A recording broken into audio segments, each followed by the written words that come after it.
अगर ये 24 का चुनाव हुआ तो भारत देश की जनता के चिथड़े उड़ जाएंगे, चिथड़े।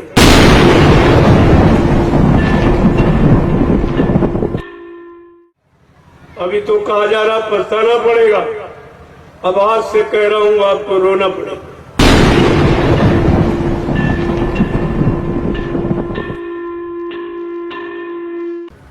परमात्मा ने तुमको भी बुद्धि दी। ये बुद्धि परीक्षण का यंत्र है, इससे अच्छे बुरे पाप पुण्य शुभ अशुभ की पहचान की जाती है, माँ बहन बेटी बहू की पहचान की जाती है। ये परीक्षण का यंत्र, और आपने बुद्धि का प्रयोग ही नहीं किया, बल्कि बुद्धि को आपने गिरवी रख दिया। किनके पास? नेताओं के पास। कितने दिन के लिए? 5 साल की। एक दिन बुद्धि का दान किया, 5 साल के लिए तुम्हारा बुद्धि दान गिरवी हो गया। अब 5 साल आप कुछ नहीं करते, ना कुछ कह सकते हो, चाहे जितनी परेशानी हो, चाहे जितना दुख तकलीफ हो, चाहे जितने टैक्स बढ़ जाए, चाहे जितनी महंगाई बढ़ जाए, चाहे बच्चों को बेरोजगार कर दिया जाए, लेकिन 5 साल तुम जबान नहीं खोल सकते। ये बुद्धि गिरवी है, आज तक कोई नहीं समझ पाया। जो अपने आप को विद्वान कहते पढ़े लिखे, वो भी नहीं समझ पाए। जो कर्मचारी अधिकारी बन गए, वो भी नहीं समझ पाए। जो प्रधानमंत्री राष्ट्रपति बन गया, वो भी नहीं समझ पाया। ये मतदान बुद्धि का गिरवी रखना, और वो भी एक दिन के लिए 5 साल का। और कितने साल हो गए आपको करते करते? 70 साल आजादी के निकल गए। 14 पंचवर्षीय योजनाएं आप बुद्धि को गिरवी रखते रहे नेताओं के हाथ, और तुम्हें कुछ नहीं मिला। और अब भी नहीं जाग रहे हो, अब भी सो रहे हो। जगाने का काम केवल संत महात्मा करते, बाकी जगाने का कोई काम नहीं। और आज भी आपको जगाया जा रहा कि अब भी जाग जाओ, अभी वक्त है गुनाहों से तू तौबा कर ले, फिर न कहना कि हमने सुना था पैगाम नहीं। ये तो बात आपको रखनी ही पड़ेगी। कब तक आप मार खाओगे? कभी तो आपको घूम के खड़ा होना ही पड़ेगा। अगर पहले खड़े हो जाओ तो तुम्हारा कुछ बच जाए, कुछ बच जाएगा, नहीं तो बिल्कुल नंगा कर देंगे।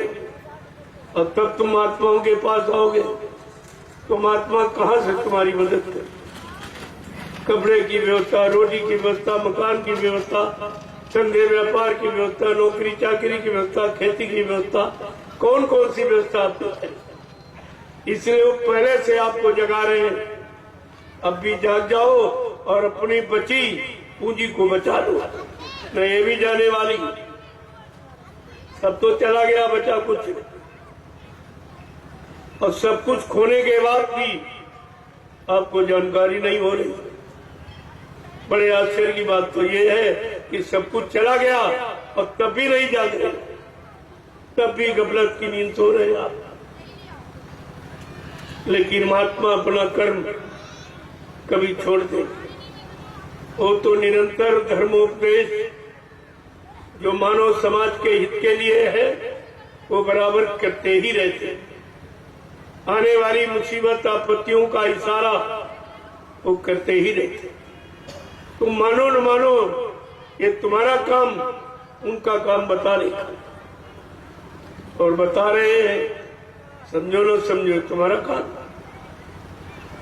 आपको पछताना पड़ेगा। अभी तो कहा जा रहा पछताना पड़ेगा, अब आज से कह रहा हूं आपको रोना पड़ेगा। आज से ये कह रहा हूं कि आपको रोना पड़ेगा।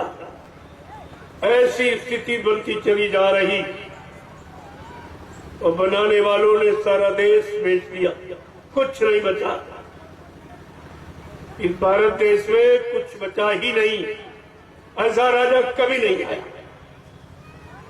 किसी युग का इतिहास उठा लीजिए आप, राजा ने जो भी निर्माण किया और अपने राष्ट्रीय कोष से, जनता से कभी नहीं मांगा। और आज का राजा सब जनता से मांगा और घुमा फिरा के महंगाई के द्वारा, टैक्सों के द्वारा, जीएसटी के द्वारा तरह तरह की योजनाएं अपना कर तुम्हारे से निकाला जा रहा है और तुम्हारी समझ में अभी नहीं है। डॉक्टर जब फोड़े का मवाद निकालता है तो मरीज को आराम मिलता है, वो समझ जाता कि इसने जो निकाला है वो हमारे आराम की, लेकिन ये जो निकाल रहे इसमें तुम्हें क्या आराम मिला। लेकिन कोई नहीं कह रहा, सब चुप, एकदम मौन खड़े हुए। ऐसा डर गए कि मैं कह दूंगा सत्य तो नौकरी चली जाएगी, सत्य कह दूंगा हमारा व्यापार खत्म हो जाएगा। अरे व्यापार खत्म हो जाएगा, नौकरी चली जाएगी, इसकी चिंता आपको है, लेकिन देश चला जाएगा इसकी चिंता नहीं आपको। तुम जिस देश के नागरिक हो उस देश के बारे में आपको कोई चिंता नहीं। तो ये तुम्हारा कैसा नागरिकपन है कि नागरिक होते हुए और नागरिक बेचारा कुछ कह ही नहीं पा रहा, कुछ जबान नहीं खोल पा रहा। कितना अन्याय हो जाए, कितना अत्याचार हो जाए, कितना मतलब यानी महंगाई और कितनी गरीबी आ जाए, लेकिन आप कुछ कह ही नहीं सकते। तो फिर तुम्हारा जीने का अधिकार क्या? आखिरकार किस लिए आप जी रहे हो? जब अच्छी सच्ची बात कहने का अधिकार नहीं तो तुम्हारा जीने का अधिकार ही नहीं। जी रहे हो लेकिन मुर्दा बन के जिए, जिंदा बन के नहीं। जैसे मुर्दा नहीं कुछ कहता है, ऐसे तुम नहीं कहते, तो तुम्हारा जिंदा बन का मुर्दे को।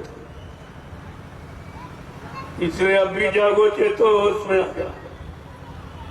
आगे का समय बहुत खराब,